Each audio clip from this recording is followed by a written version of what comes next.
Ladies and gentlemen, welcome to another episode of the Soul Sessions featured here on Wrestling Republic. My guest with me today is the senior project manager at Upper Deck, Billy Cilio. Billy, how you doing, pal? Doing great, thanks. Nah, thanks for having here. Well, obviously, for yourself, introduce yourself. You're the senior project manager at Upper Deck, so you focus on the AEW trading cards, correct? Yeah. Yep, I've actually built five of the first AEW sets. You guys have only seen one so far. We've got some more coming, but yeah. So I've been focusing on that, and then we're actually going to have a few more of our product managers in the future building sets. So we're all big wrestling fans here, so we're kind of splitting it up after the second year. Well, it looks like we're all in for an absolute store. And for our fans who are not familiar with Upper Deck as a company, were you able to just explain the history of the company? Sure. Upper Deck pretty much started in 1989. A lot of people remember the Ken Griffey Jr. rookie card. That was kind of what put us on the map, and the fact that Richard Williams really wanted to make a nice looking card, a high end looking card compared to what was out there the day, and had special paper that I think that was imported from Europe, and was really detailed on pictures and holograms and all this new technology, and they basically you know right out of the gates was on fire. And since then, we had a number of different licenses. We made basketball, football, hockey products throughout the years. We have a Marvel license. We have other different entertainment licenses that we do. We have esports, and obviously we have AEW, which is one of our newer licenses that people are really excited about. Hmm. Yeah, no, of course, it's always great to see. And how did you get involved with Upper Deck as a whole in itself? So, I've collected cards my whole life, and it's kind of one of those. I was talking to a friend, and they basically were like, "Hey, what are you doing right now?" And the job I was in was kind of like I didn't see myself staying there much longer, and ended up going to. He's just like, "Well, I don't know if you know or not, but we're hiring here at Upper Deck." He's like, "I can get your resume in there," and I'm like, "Sounds great to me." And it's been fun ever since. Been here for Oh, about 8.5 years. Yep. oh wow, 8.5 years. But you've done well for yourself climbing up the ranks of the company. Yeah, I'm pretty happy where I'm at. I like to have my hands, involved with the product, being able to kind of like build it and be there from Mhm. from the start. Is there a specific set of cards, from your past that you look at? I was like, yeah, this was the one that got me really into collecting. Um, you know what? It was probably baseball cards as a kid, and the one that I remember specifically is the '87 Topps baseball with the wood border. I collected a lot of those, and I would sit Um, there at home and sort them one way and then another way, sort it by name, sort it by number, sort it by teams, and really just became a big card fanatic back then. no, not bad, mate. You mentioned there at Upper Deck, you all guys are wrestling fans. What was drawing you to wrestling in the first place? Oh, geez. I mean, I've been a fan for years, the WWE or WWF back when I started watching it, and then WWE. JYD was my favorite growing up. I was a big Junkyard Dog fan. I even have like the little figure and everything. I still keep around in my apartment. And then just kind of the Attitude Era was huge. People they really brought a spotlight on wrestling and the possibilities of marketing wrestling and getting a lot more viewers. And then it just kind of I moved to California. My roommate was a big wrestling fan, and he would have that encyclopedia that they had that first came out that had like a list of every single wrestler. So we would go to as many. I mean, California, I'm fortunate. There's a lot of you know um, things that you can go to, and we went to a lot of number of different signings, and we would go to SummerSlam and the Fan Fest and try to get autographs and get as many names in Hmm. that book that he could for him.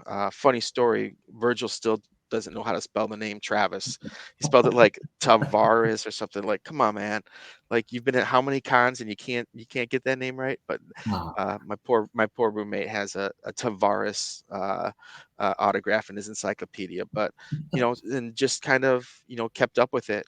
Been big fans. I joke and say I'm a Mark, but I'll go to events where these people are going to be, and I collect autograph cards myself before we even started building the set. And I've been talking and begging that we do some sort of I don't get to necessarily decide what licenses we go after, but I was like, if we Mm. ever do anything wrestling, I even told them, like, if we get the license for the TV show Glow, I'm like, I'll build the Glow set. Like, it'd be cool to make a retro women's wrestling set. But AEW came, and we've been having a blast with that, and I've Mm. gotten to go to a few shows now that they finally made it out west, and it's so much fun. It's so much Ah. fun. Oh, it's always great to see you and have fun making the products you love as well. Yeah, definitely. Yes. So speaking about AEW, what was your first introduction to the company? You heard about it, like, oh, what's Cody Rhodes do? What's Jericho doing? Like, Mhm. they're starting their own wrestling thing. Okay, let's kind of keep an eye on it and see what happens. And you started watching the shows, and it brought me back to old school wrestling, like the older school where it was about wrestling. There's Mhm. storylines, but they focus a lot more on the wrestling, and it's evident. Whereas our competitor like WWE seems more like a soap opera sometimes, Ah. and it's a lot of the same wrestlers. Now, don't get me wrong, I have my favorite wrestlers that are in WWE also, and follow them, but man, the matches just seem like a lot more fun. With AEW, like I literally thought I was at a European soccer game, watching one of the last pay-per-views that we got to go to in Vegas, Double or Nothing. Mm. Me and one of my we were working the fan fest, and we got to go to Double or Nothing, and there were chants throughout the whole show. I'm like, this is what it's about. This is fun. Like that was I don't need the I don't necessarily need the story, the not the story, but the soap opera aspect of it, as Mhm. in just the fan experience of it. Yeah, no, absolutely. Yeah, it's always good to see, something rejuvenating the fandom as well and getting them all excited and wanting to see more and more of a certain product. Oh, for sure, for Yeah, sure. absolutely. So, how did Upper Deck and AEW begin this relationship leading to the release of the trading cards? We at Upper Deck are always looking for new licenses. Like I said, we have like Marvel, we have esports, we have and TV shows and movies. We have X Files, we have James Bond. We're always looking for something that could be the next big thing, and we saw an opportunity with that with AEW when our higher ups talked with their higher ups. We realized this isn't just like a little gimmick. Like this is something that they're taking serious and Mm. want to turn into like a big time wrestling organization.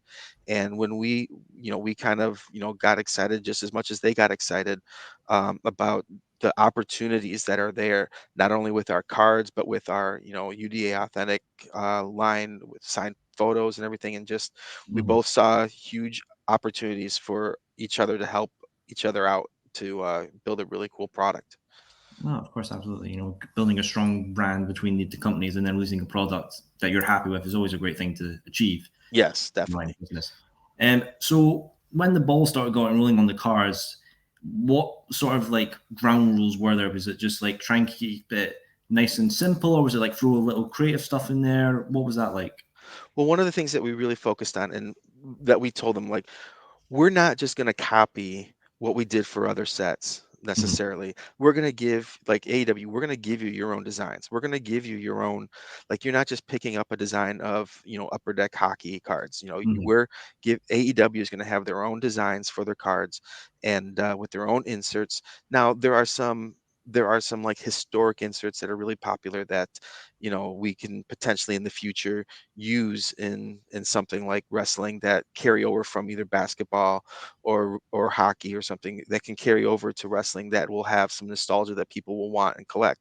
That Mhm. is definitely something that will happen in the future. But for the most part, we're really focusing on giving them their own brand, giving them what they want. And one of the things that we also wanted to focus on, and we initially got a lot of heat, but when you see the values, people are kind of changing their tune, Mhm. is is the amount of autographs that go into our product. Now, we will have products that have a lot more autographs, a lot more memorabilia, but our flagship product, we didn't just want to sit there and throw out a million autographs in every box. Like, I've collected wrestling cards for a very long time, and it's almost like you're going to get an autograph and you're going to get some sort of relic in every single box. The box is going to be this price, and that's how it is. Like once you get that autograph, you kind of know you're done. Or now a lot of boxes will have two autographs and maybe not a Mhm. relic, but there was a formula. Well, we kind of wanted to create, and you're getting like, unless you're someone like the Undertaker or someone, or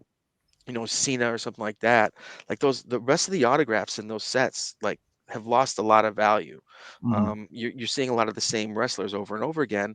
And so what we wanted to do was kind of pull back the amount of autographs that come. We wanted to make sure that the autographs in each set still had value when you got them. So Mhm. when it was a hit, it's a big hit and people are happy. And I think they fall about one every 4 boxes in our hobby boxes. So you buy a case of the AEW set, you're still going to get like 4 autographs out of the case. But Mhm. and then as I said, we have other products slated in the future that will have more autograph and more memorabilia content. But that's just one of the things that we focused on when building these sets initially. Yeah, it definitely adds more of that sense of accomplishment when you're buying random boxes and you finally get that card. I mean, I'm still hunting for that Kenny Omega autograph card. I'll get it one day eventually, but hey, the hunt goes on, as they say. Eh? Hey, yeah, believe it or not, I actually have bought, we don't just get like cards like coming to us that I've bought a bunch and I still have yet to pull an autograph. I've got a few. I've done pretty well with. I got the Kenny Omega relic card, but Nice. I haven't gotten any autograph cards yet. So still crossing my fingers. I just bought a Yeah, couple more blasters online just recently, no, so we'll nice. see Yeah, how it goes. yeah. So I got a few relics. I got Brandy and Cody, and no, I thought that was a nice duo to Oh, have there. nice. Yep. So obviously, with the cards as well, you get pictures of the wrestlers as well. Was that you picking the pictures, or were the pictures provided by AW? AEW has done an amazing job of working with us and providing a lot of great stuff. This kind of goes in with the previous question and with the question that you just asked, but AEW has got to be one of the best brands that we've worked with when it Mm, comes to what they envision and what they want to provide us. Like they get it.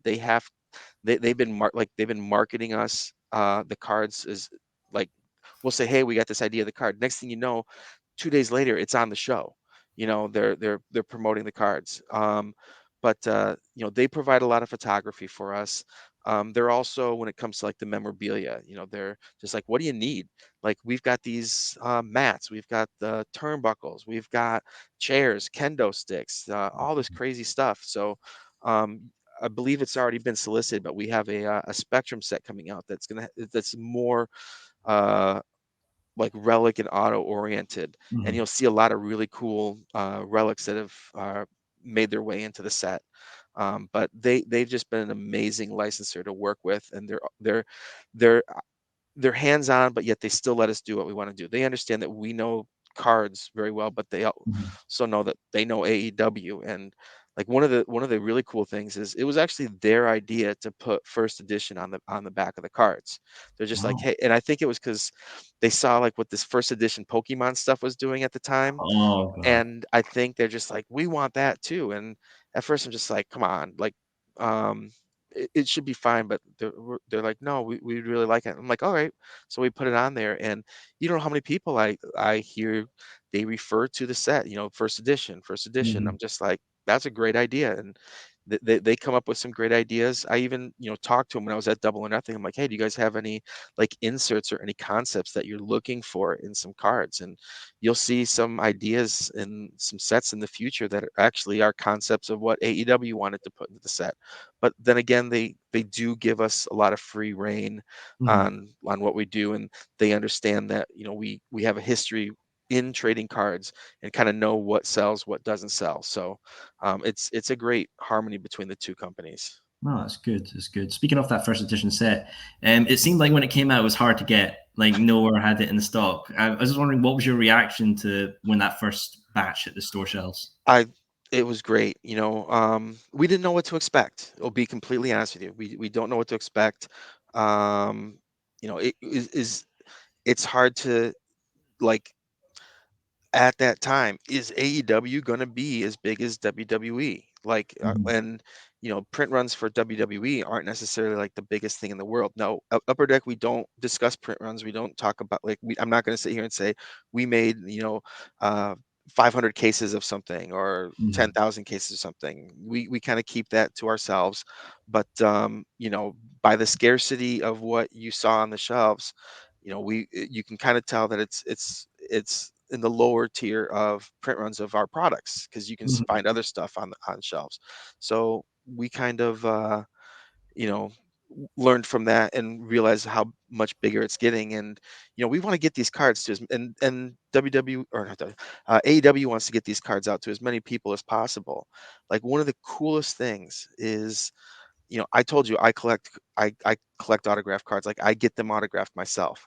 Mhm. And to finally see videos, because I joined all these Facebook groups and everything, and to see all these people getting the cards, the AEW cards signed, I'm like, that's what I do, and this is a product I built. How cool Mhm. is that? And so yeah, I really enjoy that aspect of it for sure. Oh, that's just great to hear. That's great to hear. And after the first edition set, then there was the preview set, which included these guys, Punk, Yes, Cole, and Brian. I just wanted to know your thought as a fan making cards for Punk, Cole, and Brian. I tell this I I'm a big fan of CM Punk. I've been a big fan of his for quite some time. We did a set called Contours, like in Mhm. 2015, 16. And what's funny is I wanted to do like a fans of the game set. And I go to our people and I'm just like, you got to put Punk in there for Chicago. I was like, oh no, Vince Vaughn's the biggest Blackhawks fan. But I go, no, CM Punk is the biggest Blackhawks fan. And we ended up getting him. And I was so excited. We put him in our Goodwin Champion set and he was in our fans of the game. He even posted a picture. He's like, I'm on a hockey card now. Um, and then I ran into him in Vegas a number of years later at a UFC event. And I go up to him and he was with AJ. And I was just like, hey, hey, Punk, like, and he kind of was standoffish. I'm just like, I just want to say I work for Upper Deck. We thank you so much for being in our set. I told everyone you're the biggest Blackhawks fan, and you could just see the smile on his face because he wasn't talking about UFC, he wasn't talking Mm. about WWE, he was talking about hockey. So I think the only other way I would have gotten a smile out of him if I would have talked about Thor comic books or something because he used to draw for that. But um, the story about the Punk card is amazing because we all kind of had an idea he was gonna debut for AEW. It Mhm. wasn't official. They kind of keep us in the dark. They'll tell us, "Hey, a big name's coming," but they won't tell us Oh. who. And me and my counterpart were kind of like, Punk's coming, and we talked to our brand manager, and as soon as he debuted, we were messaging him that night. You have to make a preview card. He's like, because we knew he wasn't. We knew because these sets take 9 to 12 months to make, like on our end. Once like, and so the checklist might be done about like 3 months into that. Mhm. So there's some time in between, and it's not easy to get like new guys in there. We'll leave some TBD spots like I think the last person to get into the first set was Miro. Oh. That was the last name. So, it's kind of tough, but I'm just like, we will be missing out on an opportunity if we can't get CM Punk somehow in this set. And so, our EPAC team did a great job. AEW did an amazing job getting us an image, getting something going together. Our brand manager hooked it up. And next thing you know, like we got a card ready in like a day or two. And then, like I said, AEW put it on their show the next day. Like, Mhm. here you go. We're gonna like get your CM Punk EPAC preview card, and that card just blew up. It's one of our highest selling EPAC individual EPAC cards that we've ever made. Wow. I mean, I'm not surprised. I mean, I remember trying to get it, and I feel like the site was crashing trying to get into it. Yeah, oh, I'm sure. Like, luckily, those new arrivals and the preview cards, luckily, and that's kind of why we do the new arrival set now, is because Mhm. it's like, well, who should get a card? Because there was a big discussion, like, well, do we make 1 million of these? Because it's Mhm. just like, then how big is the set going to be? Because the next one, like, I think it was Punk, then it was um, Brian, and then it was Cool. Cole. And then we're like, Ruby Rose had just premiered, and we're like, do we do a card for Ruby Rose? And we kind of just like, we don't want to just keep making these over and over and over again. So our EPAC team kind of put their heads together and decided to come up with the new arrivals set, which is Mhm. a way for people to at least get cards of the new wrestlers before. I mean, it's before they're in the set, but it's also not. messing with the set collectors who Mhm. want the full like regular flagship base set. So that's where new arrivals came in, was to be Mm. able to fill in those gaps between that 6 month period I was talking about, where we're kind of like, okay, we're already doing photos and color corrections Mhm. and printing and stuff like that. So that was the whole basis behind that. And then the other EPAC set that we did is the match dated moments, and you know we have game dated moments in hockey for our Mhm. EPAC, and we're just like, it'd be kind of cool to do something for match dated moments. Because one thing I'll say about AEW is the first match to the last match, they all can be amazing. Like there's no like jobber matches in AEW. It's just like you don't know what to expect on each one. I'll tell you what, one of the craziest ones, and we made the card of it, was when it was like the dual six man and at Double or Nothing, and they're all over the place, and they played Wild Wow. Thing for the whole like they start with Wild Thing. You're like, okay, this is good, and then they're like, I wonder if they're gonna keep going with this, because they're all still just, and they just kept the song Wild Thing going on the whole time, and it was, my neck was hurting because I was like looking here, looking there, like, oh, there's Ortiz on a ladder getting ready to jump, and then Jericho's like pulling, or who was it? It was Moxley was sitting there, and he spent like 5 minutes just taking apart taking apart the rings around the thing. So yeah, we want, like, how we gotta do some cards for these events, because the pay-per-views are just absolutely amazing. And so we decided, well, we'll put something together, and we kind of like to vary it around, like in the new arrivals there's the card, and then there's the silver version of the card. Mhm. um, in the um, in the match day and moments, we have four regular base cards, and then a gold and a silver card that you get as a bonus hit. So you're still going to get your base card, and then as a bonus hit, you can get the silver and then the gold. And then at the end of all the pay-per-views, I think it's going to be 5 pay-per-views. At the end of all the pay-per-views, there's going to be an achievement if you've collected the silver, the gold, and all the base cards of everything. Mhm. And I think they did this on purpose, but they seem to release these um, match day moments things the day I get paid. So so it's always payday Friday, and I always get suckered into buying it. But I want to get those achievements. So I've been collecting myself, and what's so awesome is the wrestling community is amazing. The wrestling card community is amazing, and Mhm. these guys help each. Like I said, I'm a member of a bunch of Facebook groups. We have our EPAC, and what's great about EPAC is there's a trading community in EPAC. You can go in there and get your cards, and like, well, hey, I'm a Ty Conti fan, and that's really the only person I want. I got these other base cards of other people. You can go in and find, the Jungle Boy fans, and trade your Mhm. Jungle Boy for the Ty Conti, and then you can stack and combine and get the different parallels and all that other stuff. So there's a great trading community on EPAC, and there's a great trading community in the Facebook groups, where I've just gone in there, and they're like, "Oh, I didn't get the Moxley card. Does anyone have this? And I'll trade you for this." And I'll just go on there like, "What's your username?" Because I have a bunch of everything, Mhm. except the rare ones. So yeah, that's our other one, is the match dated moments, and those have been real popular. And what's also cool about that is it's actually the rookie card of like Jade. And it's actually you guys, wrestling fans, are huge about rookie card. Do we put the RC on it? Do we not? Do we Mm. put like first appearance? Like it's so tough, because like a lot of these people are coming from one company to another company. So is it their rookie card, or is it their first AEW appearance? We're still trying to juggle that. We still haven't necessarily figured out what we want to do that with that. But like Thunder Rosa and Jade both have their first cards are those match dated moment cards, and people consider them kind of like a rookie card. Mhm. So that's another really cool. And along with the new arrivals, sometimes you get their first card through the match dated moments.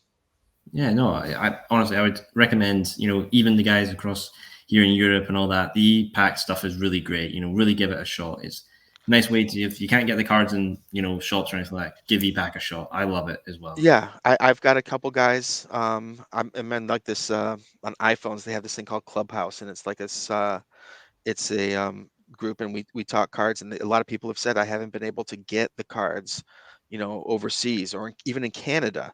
Mhm. And I always recommend, I'm like, well, just set up an EPAC account, and doesn't matter what time of the day, it doesn't matter, where you are. You can just go on your phone or computer and just jump online and buy some packs.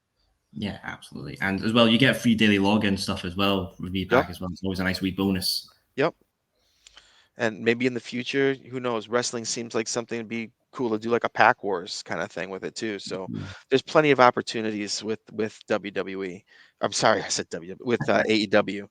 No, always plenty of opportunities in the future. Speaking about those match day moments cards, do you guys pick, like, obviously the AEW's pay per view cards are massive, and sometimes do you guys pick the matches to be featured in the packs, or are they just recommended to you as well? No, we actually are. We have Mike is one of the guys that gets to pick, and I went to Double or Nothing with him, so I did get a little bit of a say, but he'll usually go through and like we get people we watch the pay-per-views and stuff, and usually goes through and we kind of get an idea of what we want to do. Sometimes do we want to do a Britt Baker in every single one, like you don't want to repeat yourself too Yeah. much. You want it to be new and fresh and stuff. So, we do keep that in mind. What should be the silver and what should be the gold? Sometimes it has to do with, the match. Sometimes it has to do with the collectability. Like, Mhm. are people going to keep buying this if it's, just like a regular Joe Blow name, or are they going to want like the bigger names? But then do you want to just use all the bigger names for those achievements and not give people a chance to get like to get the bigger names in the regular set? So those are some of the things that have to be thought about when deciding, who's going to get those cards. But Mhm. and like I said, there's only six of them, and I know there's more than six matches because we were there for about 4 hours at the pay. Oh, I brought a friend who lived in Vegas, and I'm like, hey, yeah, I can get you a ticket if you want to go. He's like, okay. He's like, I didn't realize it was this long. I'm just like, well, they got a lot of matches, but yeah, and like what was really like we got the Orange Cassidy card was pretty cool because we were able to kind of use the crossover for mhm. that card. That was one thing that we did have to like ask when you were talking, like, do they decide or we decide? We did have to ask permission if we could, use people from outside the organization on the I cards. see. No, that's fair enough as well. I was at Revolution as well, and I feel like it was very fitting that the gold card was Regal and Brian and Mox. So Yeah, I that was a mean, good call. that one set the tone for all the gold cards after. It's like, uh-oh, the bar is set pretty high. Very much so. And as well as Revolution and Dublin Thing, there's the Fan Fest as well, which you guys have been involved with. You've done Yes. great stuff of offering like sheets of cards as well, and your own custom card as well with the photograph technology. Just want to talk about what's it like attending those Fan Fest events. I'll tell you what, I had an absolute blast. I finally got to work the one that was in Vegas, and such passionate fans. The first night was kind of funny. They had like the regular fan fest, and then they had some like karaoke competition or some karaoke thing where fundraiser where you like put in money to try to win a raffle ticket, and if you won, you got to sing karaoke with one of the wrestlers. So listening for half the night, listening to the wrestlers doing karaoke. Some of them were amazing, and then some of them were just kind of like almost like spoken word. It Oh, wasn't sing, but it was a blast. The people were having fun with it, and then like the next day everybody, they had all the signings and stuff like that. So mhm. just seeing like everyone, the big lines, and we were right next to the guys with the toys. I actually have mine right here. um got my at my Hey, desk. I might have mentioned Taikati for a reason because she's one of my favorites, but fair enough. they were right next to us, so it was funny. They were a bunch of people there, a bunch of people at the upper deck booth. We had here's another thing that we were selling exclusively in Vegas. We actually have play mats Oh, for the making people me for jealous, cards man. and Making me stuff. jealous not attending now. Well, you need to talk to Paul, see if he can maybe mail you one. Say, hey, I got you guys some I'll, press on my show. Why hey, don't you send me one of those I'll pay the placements? shipping. I'll pay the shipping. I'm sure you guys can hook something up. But and yeah, it was just, and getting to answer a lot of the questions that you're asking Mhm. right now. My voice was hoarse after Oh, 2 days of it, but just and it wasn't bad. It was just I was talking. They positioned me perfectly because we had like the create your own wrestling card booth. So like mhm. they had you pose, and we had like an upper deck belt and everything. Then Oh, you take a wow. picture, and then like they make the card for you right then and there, but you had to go through this like zigzag line. It wasn't very long, but before you got to the picture, who's sitting there with a smile on his face? It's me, and I'm talking all about the cards and handing out pamphlets and whatever else we could give. We had lanyards that we were giving everybody for free. So Oh, wow, nice. it was so much fun to talk to everybody, and everyone was really respectful. It's so funny. Like, you think some of these fan bases are just like crazy people, but man, you get them in there talking about wrestling and wrestling cards, and they're nice as can be. Nice as can be. I had an absolute blast um, when we were down there for sure. Oh, that's good. That's glad to hear you had a great time as well. It's always good to enjoy what you love. I believe you also crossed over with Jazzwares and some figures releasing like packets within the figure boxes as well. Yep, yep. They requested like some sort of special card, and it was kind of late in the process. So, Mhm. we decided to create a specific parallel for them from the base set that you can only get in their toys. So, we created a yellow parallel for them for their sets, and those have gone over very well. Like, it's people initially were just buying the toys to get the pack of cards to sell, and then they get the figures for free. I was like, that's pretty smart, to be honest with you. I was telling people that were getting the play mats. I was just like, guys, like, you're getting, because we were giving out. We still had some promo sheets left over from Florida, Ah, so if you bought a play mat, you got one of the promo sheets, and I was just like, buy the play mat for however much. I go, you're gonna get one of these, and I go, I hate to say this, but go online and see what the market value is on these. You can probably sell this and get the playmat for free. And there were some people that did that. So, um, I still got my promo sheet nice away in a binder, oh, making I've sure it's all I've safe. got I have some on my desk right here. Gosh, you caught me with everything. I have the other one at home, but this is the Ah, that's the this is one. the Yeah. Spectrum set. Now these are like thin, but these cards are actually a much thicker stock. Like, once the real set comes out, and like I said, there's a whole bunch of really real cool memorabilia that goes into that set. Uh, Mhm. I thought this was going to be the first set to have turnbuckle cards, but Tops Oh, Tops beat me to the punch. I think they had a set right before. I'm like, I think they wired my computer and was trying to steal all my ideas. No, I'm just kidding. nah, Um, jeez. but but like I said, there's a lot of really cool stuff. There's metal cards in the set Mhm. in the shape of folding chairs, Oh, what? called chair shots. Yeah, that's one of the really cool inserts. Another one, we because of the Diamond Battle Royale, we have Mhm. cards with little diamonds in it, with all the participants that were in the original Battle Royale. So Damn. it's not just MJF. It's all the participants. But yeah, so like, they've never had diamond cards in wrestling cards. So Mhm. we wanted to really stretch the technology, like the amount of different technologies that have been used in wrestling cards, and put it in some of these sets. And you'll Mhm. see it in future sets. I wish I could tell you. I don't think the other stuff's been solicited, but I can kind of hint the fact that people love chromium stock cards, and there'll probably be a chromium stock set in the future, which Ooh. everybody loves their parallels and their shiny and their numbered stuff. So that'll probably be very popular. And then we've got a few flagship sets that that are really popular, that Mhm. we've I mean we've made basketball and baseball and hockey cards of, that we might be stretching to the wrestling genre, and there'll be some huge cards in those sets. I guarantee. So, and then we've got some more stuff on the way. We might keep making some products and then rotating some other products out, Mhm. just to kind of keep it fresh. We don't want to just like give you the same thing every single time. No, no, of course, mix it up a bit and make it more unique every time something gets released, and then fault Yes. the old stuff. I understandable, understandable. Obviously, we know Tony Khan has purchased Ring of Honor. There's not a Ring of Honor trading card out at the moment. If Upper Deck were given the opportunity, would you guys take Ring of Honor?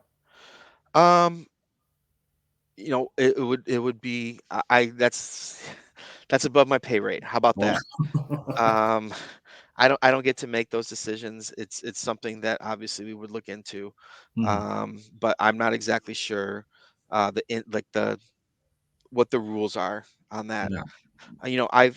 I've requested to use because in the well still, but like in the earlier days, there was a lot of, they would bring in celebrities Hmm. to come in there and like kind of butt heads with people, and I wanted to be able to use some of those people, and they've kind of wanted us to shy off from using stuff other than just AEW Hmm. people. So that's kind of what we're focusing on is just their roster and making the best card sets that we can with the roster that they have on hand.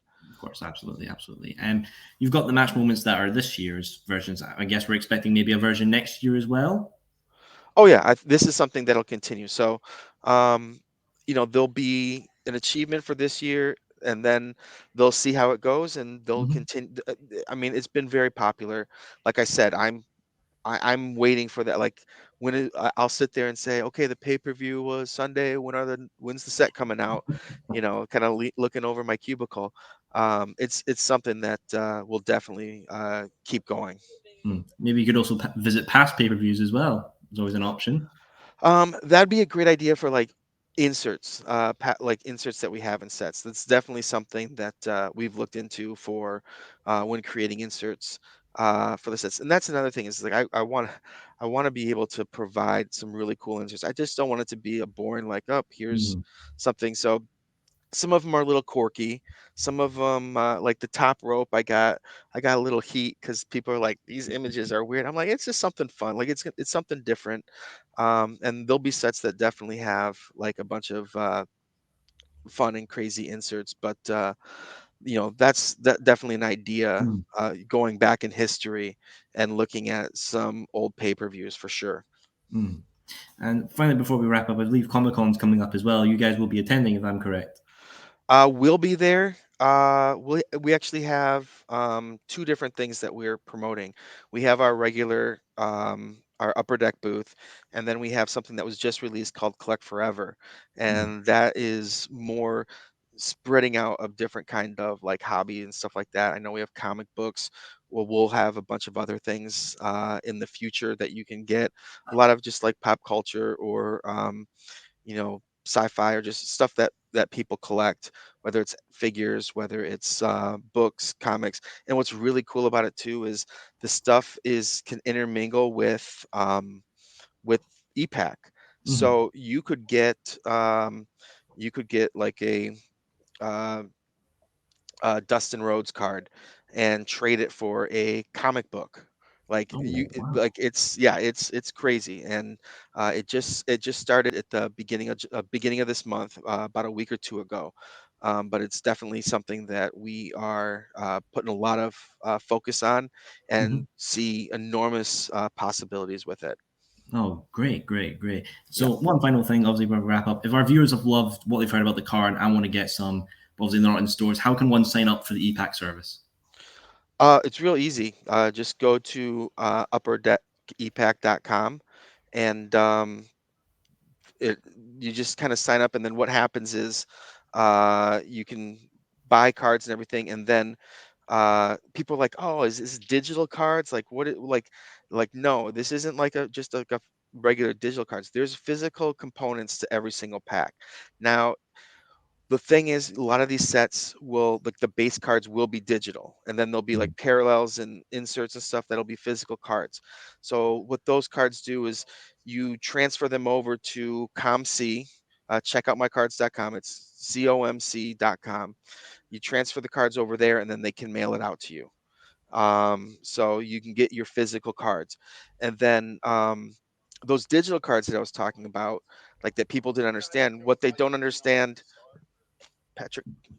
Sorry, sorry. We got some people. A lot of Busy workplace. busy workplace, yes.